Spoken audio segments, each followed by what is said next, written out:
শিক্ষার্থীদের কোটা সংস্কারের আন্দোলন সরকার গভীরভাবে পর্যবেক্ষণ করছে বলে জানিয়েছেন সড়ক পরিবহন মন্ত্রী ওবায়দুল কাদের। তিনি বলেন, আন্দোলনে ব্যর্থ হয়ে বিএনপি কোটা আন্দোলনে ভর করেছে। নিজ মন্ত্রণালয়ের কর্মকর্তাদের শুদ্ধাচার পুরস্কার দেওয়ার অনুষ্ঠানে তিনি বলেন, সরকার সিদ্ধান্ত নিলে কর্মকর্তারা সম্পদের হিসেব দেবেন।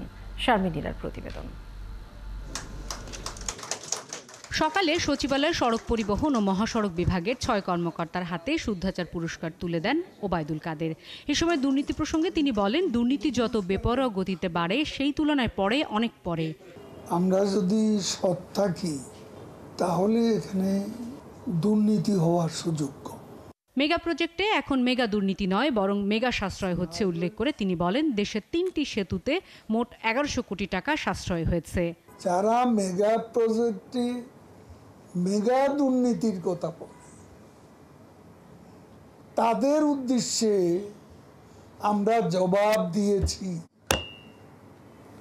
3 পিস প্রকল্প, মেঘনা, গোমতী, কাশীগঞ্জ, এখানে আমরা ১১০০ কোটি টাকা সেভ করেছি। পদ্মা সেতুতে আমরা ১৮৩৫ কোটি টাকা সেভ করেছি। পেনশন স্কিম নিয়ে শিক্ষকদের আন্দোলন ও কোটা বাতিলের দাবিতে শিক্ষার্থীদের আন্দোলন প্রসঙ্গে ওবায়দুল কাদের বলেন, সরকার পরিস্থিতির দিকে নজর রাখছে। শিক্ষকদের সাথে আলোচনা করে সমস্যার সমাধান হবে। আর কোটা বাতিলের বিষয়টি আদালতের এখতিয়ার। শিক্ষার্থীরা যে বিষয় আন্দোলন করছে এই সিদ্ধান্ত তো সরকারেরই ছিল, চলমান। আমরা তো এই সিদ্ধান্ত দিই। বসাবসিটা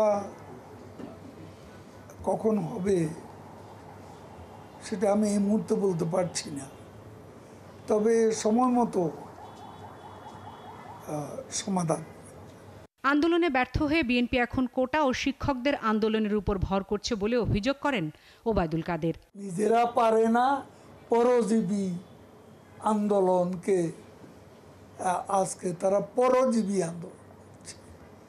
শারমিন, ৭১, ঢাকা।